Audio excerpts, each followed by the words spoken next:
to the battle. We're talking France. We're talking after Operation Overlord, the invasion of Normandy.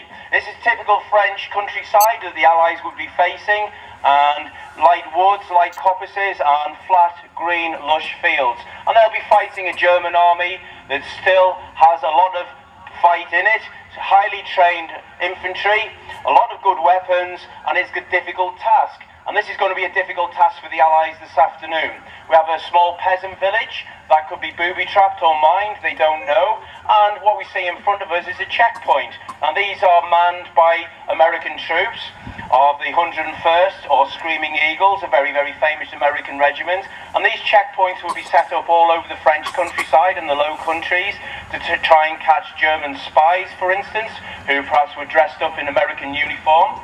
Certainly this happened at the Battle of the Bulge in Ardennes, and they'll be checking the papers and checking everything is in order. And then what we see is in the background there, we see a group of Americans, and they're got with a famous Willis Jeep, permanent four-wheel drive, very, very popular with the soldiers, very, very reliable, very, very good cross-country ability. And you see how they're marching in formation, half of them on one side of the road and half of them on the other. And this is war for them. They're on active service, and they could be expecting an attack from Germans that are hidden in the French countryside. Quite easy to conceal something perhaps in the copse behind them. So they're ready for action at any time. They might be strafed by a lone German aircraft, for instance, so they'll be on the lookout, although the Allies had, of course, air supremacy at this time. And we see them approaching the checkpoint, quite relaxed about it, enjoying the French countryside, enjoying the late summer, early autumn sunshine, on the way to liberate Europe from the Third Reich and the Nazi regime run by Hitler.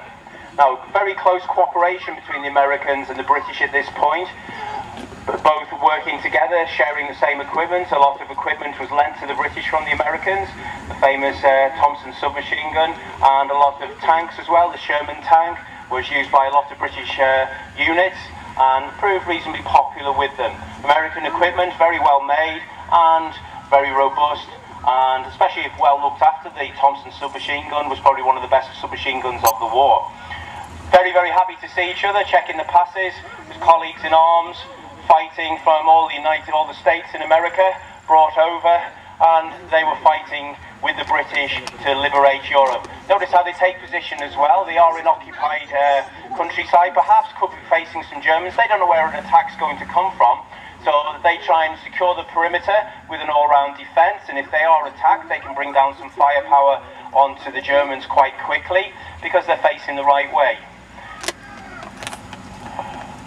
And there we see behind us, there's a surprise attack. Now these are Fallschirmjägers, and he's taken out the Willis Jeep, and the Willis Jeep's taken a direct hit, and this was from a 75mm recoilless weapon that was used extensively by the Fallschirmjägers, and the Fallschirmjägers extremely tough troops, very, very well motivated, very, very highly trained, and they were using 75mm to take out armour and allied vehicles. And they've done a very good job. Now with the Jeep square in the side, and that's burning away and smoking. Now the machine gun that's firing from the top of the Willis Jeep, now that's a 30 caliber. You may have heard of its bigger brother.